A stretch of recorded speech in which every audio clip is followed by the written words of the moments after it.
Hello friends, welcome to Pandole studies. आज मैं आप सबके लिए लेकर आई हूँ एक बहुत ही इंटरेस्टिंग स्टोरी, और ऐसी स्टोरी जो आपको एक बहुत बड़ी सीख देगी अपनी ज़िंदगी में। तो चलिए शुरू करते हैं ये story telling in English with Hindi explanation. The lion that sprang to life. ये स्टोरी एक लायन की है और 4 दोस्तों की है। आप ऐसी स्टोरीज़ के लिए पंडोले स्टडीज़ को सब्सक्राइब करके बेल आइकन को हिट कर लीजिए और इस वीडियो को ज़्यादा से ज़्यादा शेयर कीजिए। इसे आप अपने बड़े या छोटे भाई बहनों के साथ देखिए और आप भी उन्हें सीख दीजिए और आप उनसे सीख लीजिए भी। तो चलिए शुरू करते हैं इसी के साथ आज की हमारी story. This is the story of four learned and knowledgeable friends. Well, the fourth one, Subuddhi, was not exactly well educated और instinctfully in any sense, but he possessed the one quality that his intellectual friends did not, the quality of common sense। 4 दोस्त हैं जिसमें से तीन तो बहुत well educated है, चौथा भी एजुकेटेड तो है लेकिन उतना नहीं है। लेकिन जो चौथा फ्रेंड है उसका नाम सुबुद्धि है, और सुबुद्धि के पास वो है यानी कि कॉमन सेंस, जो बाकी के उसके 3 दोस्तों के पास नहीं है। यानी कि उनके पास सिर्फ रटा रटाया ज्ञान है, कॉमन सेंस नहीं है। तो चलिए इसके आगे। A day arrived when 3 of the friends decided to go looking for job in distant town and villages। एक दिन की बात है जब तीनों दोस्तों ने सोचा कि चलो हम दूसरे किसी गांव जाकर या शहर जाकर जॉब्स की तलाश करते हैं। They wanted monetary gain for their knowledge. After all, there was no use of being so learned in scriptures and sciences if they were not going to gain anything back from it। उन लोगों को अपने knowledge के ज़्यादा ज़रूरत नहीं पड़ती थी क्योंकि वो चारों ही ब्राह्मण्स थे। उन्हें scriptures and sciences in sciences से ज़्यादा उन्हें और किसी चीज़ की ज़रूरत नहीं पड़ती थी। The 3 friends did not wish to take Subuddhi along because of his lack of intellect, but since he was an old childhood friend, they decided to invite him too। वो तीनों ही सुबुद्धि को यानी चौथे फ्रेंड को अपने साथ नहीं ले जाना चाहते थे क्योंकि सुबुद्धि उन लोगों की तरह ब्राह्मण वाले नॉलेज में पढ़ा लिखा नहीं था, लेकिन उसका वो सब तीनों का वो चाइल्डहुड फ्रेंड था यानी बचपन का यार था, इसलिए वो लोग उसे भी ले जाने के लिए आमंत्रित कर देते हैं। The 4 friends set out on a long journey, moving from one town to another in search of a way to earn money। वो चारों ही दोस्त अपने गांव से एक लंबी यात्रा के लिए निकल पड़े। वहाँ एक गांव से दूसरे गांव तलाश करने लगे पैसे कमाने की।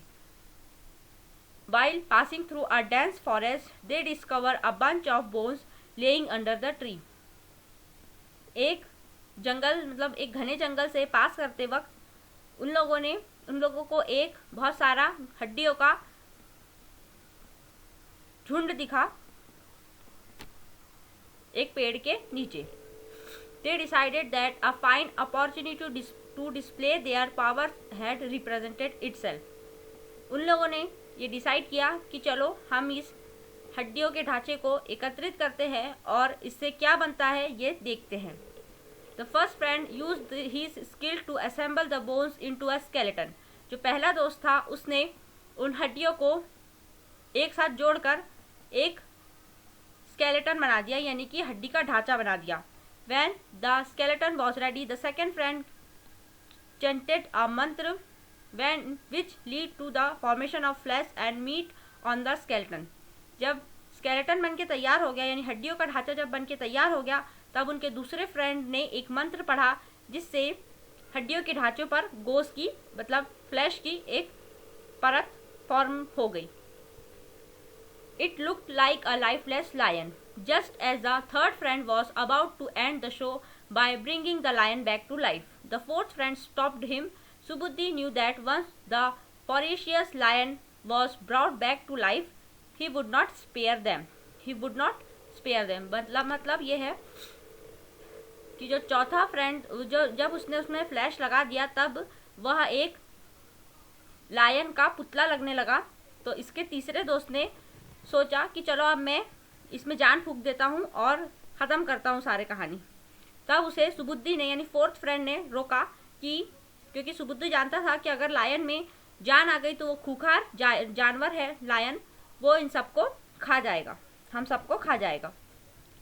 However, the third friend ignored his advice, made fun of him and went ahead with something that was clearly a bad idea.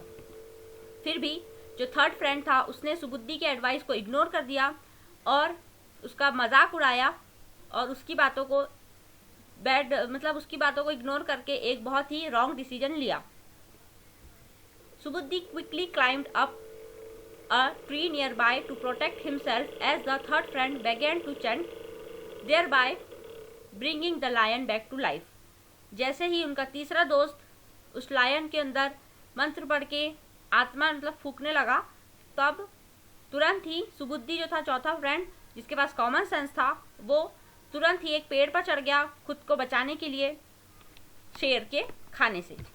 Next, the lion as alive he attacked all the friends. The lion जिंदा होकर उसने चारों दोस्तों पर attack कर दिया and they all killed by lion. They can't even resist the lion because lion is very hungry. जैसे ही शेर में जान आई उसने उन चारों को के ऊपर अटैक कर दिया और उन चारों को मार दिया, क्योंकि वो उसे रजिस्ट नहीं कर सकते थे क्योंकि लायन हंग्री भी था और लायन तो लायन है, ऐसे इंसान कैसे पकड़ सकते हैं। As predicted by the fourth friend, the lion killed all three of the learned friends while Subuddhi rushed back to the village alive. सुबुद्धि पेड़ पर ही चढ़ा रहा और लायन ने सारे ही तीनों फ्रेंड्स को मार दिया और जैसा कि सुबुद्धि ने कहा था वही हुआ। और सुबुद्धि क्योंकि पेड़ पर चढ़ गया था तो लायन के चले जाने के बाद सुबुद्धि भी अपने घर चला गया। इस कहानी से हमें ये सीख मिलती है कि The moral of the story is knowledge without common sense is useless. अगर आपको किसी चीज़ का नॉलेज है और आपको कॉमन सेंस नहीं है, मतलब आपको ये समझ नहीं है कि आपको अपना नॉलेज कहाँ और किस जगह पर इस्तेमाल करना है, तो आपका नॉलेज यूजलेस है।